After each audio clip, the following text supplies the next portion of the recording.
So a while ago I made a video showcasing my video equipment for blogging, YouTube and other projects. In that video I showed you my Canon EOS 80D, the Shure Lenshopper microphone and more. If you haven't seen that video, definitely watch it afterwards because today comes part 2 with equipment that I added since then to my collection.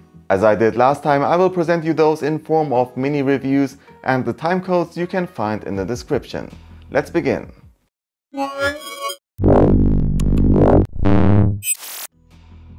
So the first item on the list is something that just came out a few weeks ago. It's the Zhiyun Crane Plus. Since I'm already using the Zhiyun Smooth 3 as a smartphone gimbal and I'm very happy with it, I also wanted to get one for my camera. And as the Crane Plus came out, it was a clear choice for me. The Crane Plus is an upgraded version of the Crane V2, as it comes with a higher payload of 2.5 instead of 1.5 kg, longer battery life with 18 hours instead of 12, and some additional extra features. Inside the box is a hardcover suitcase with good foaming to safely carry your gimbal around. That alone is great. But then inside the case is the Crane Plus with 2 batteries, an external charger, a micro USB cable, a control cable for Sony and Panasonic cameras, a grip tape similar to the ones used on badminton rackets, and a mini tripod, which is a super useful addition to place your setup anywhere you want. It's also really well built, so you can even use it to extend your handle.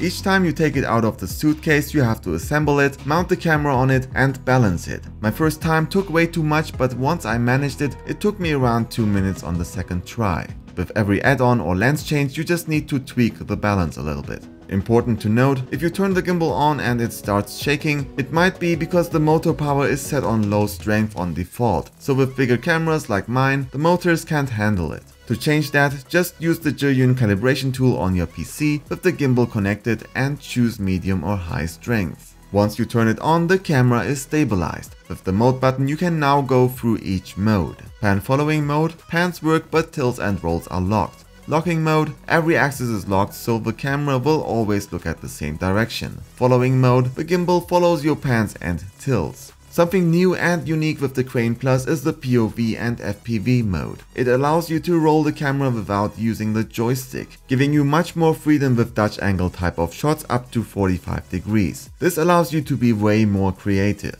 In each mode you can also use the joystick to position the camera, but the great thing with the Crane models is that you can also do it by hand. The bottom-up mode is also available by turning around the handle sideways. It allows you to get creative ground level shots and makes it easier to carry. The shutter button and the shifter lever are only supported on Sony and Panasonic cameras. With Sony cams using the shifter lever, you can control your zoom, where Panasonic cams let you control the focus instead. Canon is not supported, but I don't really miss it. With the ZY Play app you have access to calibration settings and some advanced features. With the Crane Plus there are a few new features which we didn't have before. Mounting your phone on the hot shoe and connecting it via Bluetooth to your gimbal allows you to use the app's tracking feature. On your smartphone you can select the person or object you want to track and it will automatically control the gimbal to follow movements. You can talk to the camera while moving around, track an object, and what I like to do, mount it on a slider and simulate camera movement. It's really great for product reviews. Then we have motion memory. While using the app, you can set up waypoints for various positions and set the moving speed for automated movement sequences.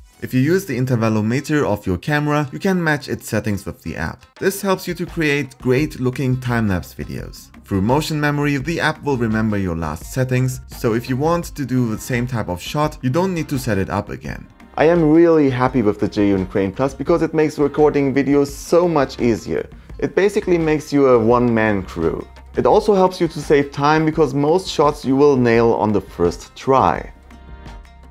Let's talk about audio, starting with the Comica WM300 wireless microphone set. Inside the box is a nice hardcover case to protect your gear. I think we do see a trend here. This case includes 2 transmitters, which is great for interviews and other types of scenarios, and 1 receiver. It also comes with 2 condenser lavalier microphones with a locking mechanism, a micro USB cable for charging, an XLR plug, 3 belt clips, 3 hot shoe mounts, and 2 dead cats for reducing wind noise. The transmitters and the receiver are mostly made of aluminum, are very robust and small in size, with antennas being like rubber and the buttons made of plastic. They do also come with an LED screen on the front, which is great to check battery life, sound and more. On the top of the receiver are two audio outputs for your camera and headphones for sound monitoring. Both receiver and transmitters have IR blasters on the top. Setting it up is pretty easy. First, mount the receiver on your camera, plug it in and turn it on. Now take the receiver and plug in either the included lavalier microphone or other microphones of choice and turn it on. Choose a clean channel and sync both using the IR blaster and you're good to go. After recording, you just have to normalize it on your PC to get the best possible sound. The audio is clear and sounds really good. It's supposed to work up to 120 meters line of sight, but with something in between like a wall, it's supposed to work up to 80 meters. Here's a little demonstration. Now I finally found a very nice place to record, and then I just saw that I forgot my cable to connect the microphone to my camera. So the moment I found the place to record this, it got dark, but I guess for the demonstration it's still enough. So I won't go too far away. I'm like 50 meters away or so. The sound should still be good. I've tested it before. Up to 100 meters it was still fine. In total, I'm really happy with this wireless microphone set because the build quality is great, the sound quality is good, and the battery life with 6 to 8 hours is also good. Plus, you have 2 transmitters and a lot of accessories inside the box. Usually I end up cutting videos in louder places when I'm traveling, and using cables makes me feel quite immobile. So for listening to music and for audio editing, I use the Shure SE215 wireless Bluetooth headphones. It comes with a nice soft case and a lot of earplugs. These earplugs are special in a way that they are for isolating sound, and they do isolate really well. You can choose between standard silicone and foam earplugs. Especially with the latter, you will hear next to nothing from your environment. What's interesting is that these earphones are modular, so if the earpieces or Bluetooth cable are broken, you don't need to rebuy the entire thing. In fact, you can even buy the cable of the non-wireless version if you want to plug it into your camera or anything else. Connecting it via Bluetooth is super easy and fast, and you will experience no noticeable latencies, so cutting videos isn't a problem.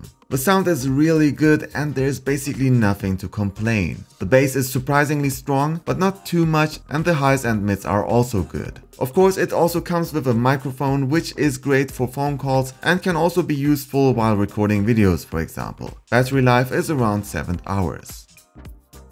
As you might already know, I'm using the Canon EOS ATD, which is still a camera that I love for even more reasons than I mentioned last time. The lens I'm usually using is the 18-100 35mm zoom lens, which is great for the use at events because you can sit somewhere far away and still get the shot, or while waiting in hands-on areas you can creep on people. Well, actually you can take shots of people using a device, so you can get some great B-roll while waiting. Recently, however, I got the 35mm f2.8 IS-STM prime lens from Canon for product reviews and more. It's a crop lens, so it fits perfectly on the ATD. 35mm is a great focal length because it gives you nice and natural looking shots and is still wide enough to work with landscape shots. It's also great for macro shots since you can get very close to the subject. That allows you to showcase products easily, and with the 2 LEDs on the front, lighting won't be a problem on close-ups. With still macro photography, the light also enables you to shoot without long exposure, which also makes a tripod unnecessary. Plus, the f2.8 aperture helps you to get some really nice bokeh and makes it a nice portrait lens.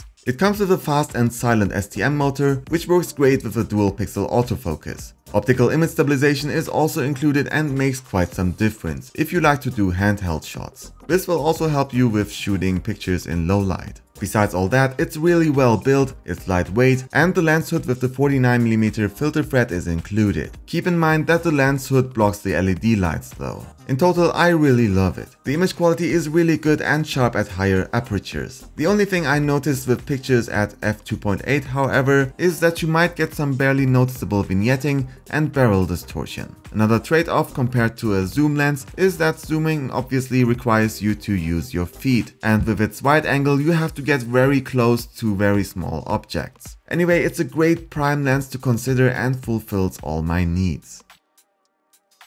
With a high aperture lens, you probably want to keep that aperture for some shots without changing the shutter speed and other settings to exactly get the effect that you want, or to keep that nice bokeh effect. During daylight, this may cause overexposed images and videos. A perfect accessory to counter that is a neutral density filter. It's basically sunglasses for your camera, which also helps you to get great long exposure shots and time lapses. I'm using one from K&F Concept, which is variable, so you can choose how much you want to filter. This can also help you to get a nice and natural fade in and fade out effect in videos. It generally works really well with videos, which is also the main reason why I got it. There is some slight image softening happening in photos though, so videos still stay quite sharp. You might already know that I'm using the Samsung Galaxy Note 8 as a daily driver, and during busy workdays, events and travels, I need to make sure that my battery doesn't run low. So that's why on those days I take a battery case with me, which is in this case the Mophie Juice Pack. It's easy to put on and take off, and yes, your phone gets a bit bulky, but it adds another 2950 mAh of capacity, so it almost doubles your capacity.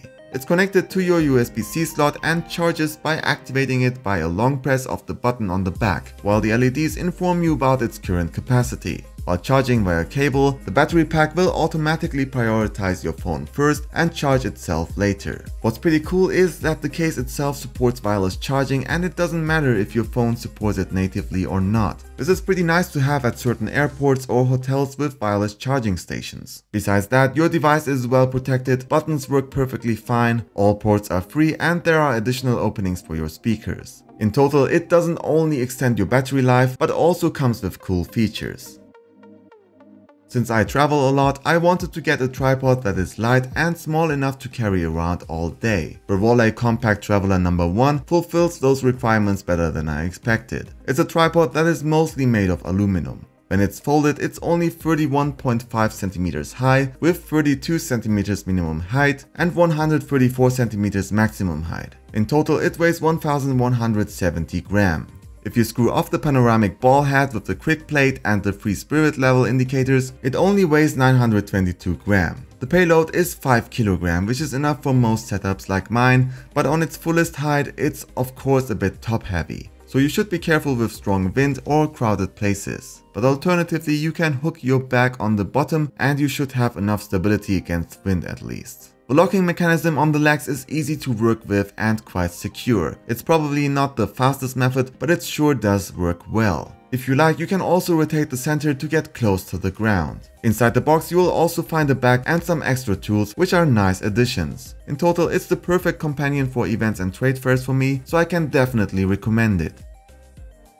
This backpack from K&F Concept is just great. It comes with a reasonable price, it does look quite nice, which most camera backpacks don't, and it's also very functional. First off, it's water repellent, so you don't have to worry about your gear getting wet. Even if some water should find its way in, there's another nylon layer as a protection. Except for the very useful tripod belts and the air mesh pads for your back on the outside, you also have plenty of space inside. You have a notebook pocket for up to 14-inch laptops, an upper and lower compartment with a removable divider, a side and front pocket for smaller stuff like SD cards and more, and a quick side access for the lower part, where you have a customizable camera insert which can be taken out. Here you can place your camera, lenses and more. What's also cool is that you get a camera cleaning kit too, which is also really nice and a useful addition. This bag gives you a really nice protection and can not only be a camera bag, but can also just be a normal travel bag if you take out the inner dividers. So it's a nice 2-in-1. So that was it for my blogging and YouTube camera equipment part 2. I hope there was something interesting for you too. If you liked this video, I'd be happy if you'd give us a like, otherwise the dislike button is right next to it. Don't forget to subscribe so you don't miss any future content. Thank you very much for watching. My name is Ümit for Mobile Geeks.